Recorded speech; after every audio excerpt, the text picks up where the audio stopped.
Good evening, Ernie. Right now, the owner of this liquor store is pretty shaken, not only because his store has been hit twice, but because this entire area is surrounded by surveillance cameras. And he believes if the cameras did not deter the thieves, then nothing will stop them from coming back a third time.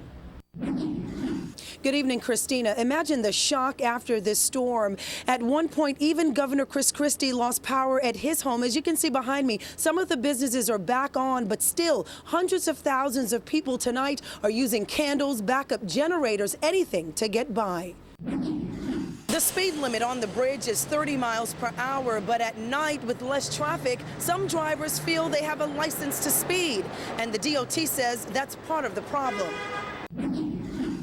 Good evening, Darian. Since we've been out here covering this story, police are now looking into another situation with the same MO, a group of teens targeting a student for an iPhone.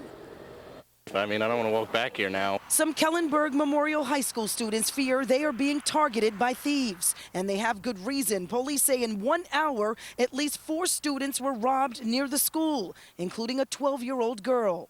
I don't know what their motive is, but it's not right, and I think that someone should do something about it. Nassau County detectives tell us the first robbery happened here on Anchor Way. The victim, 17 years old, a Kellenberg High School student, was approached by at least 5 teens when she was on her way to her car. One of the teens grabbed her iPhone from her hand and ran away. Minutes later, the same scenario at the corner of Pembroke and Arcadia. This woman saw the teens but had no idea what they were up to. And they were just following students. But I didn't see any crime happen in front of me, but I did see them following students. The third incident involves that 12-year-old girl. The suspect grabbed her iPhone near the lacrosse field at Kellenberg.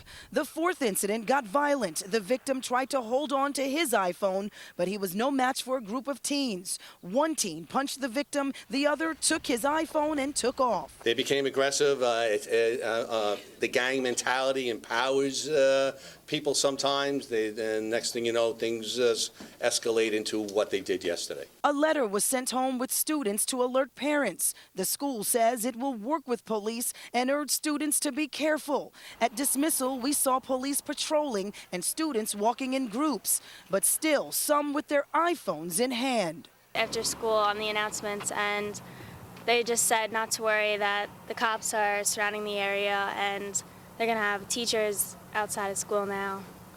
So it seems like everything's pretty relaxed.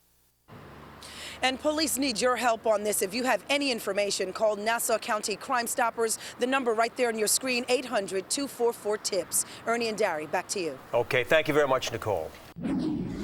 This surveillance video shows what happened moments before the shooting death of Ramarley Graham. See there, he appears to be walking casually into his home and locks the door. Then seconds later, 2 police officers are seen running, trying to kick the door in.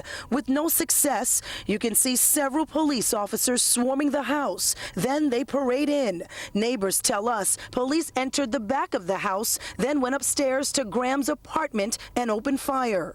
Fox 5's cameras were allowed inside the bathroom where the shooting happened. Still visible traces of blood. The police commissioner explains what happened inside the bathroom, according to the officers. The partner also reported hearing the shooting officer, as he stood at the bathroom door, yell, quote, "Show me your hands, show me your hands."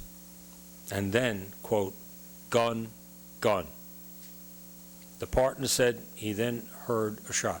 Today, Graham's family clearly emotional, leaving a closed-door meeting with police, the DA, and community leaders. While the facts on exactly what happened here are still being sorted out, there are more questions than answers. We want to know what happened and why it happened, and then hopefully we never have to go through this again. This entire community is wrapping its support around Graham's family with flowers, cards, and notes. But the family's having a hard time with funeral expenses. So far, they've collected $1,500 in donations. In the Bronx, Nicole Johnson, Fox 5 News.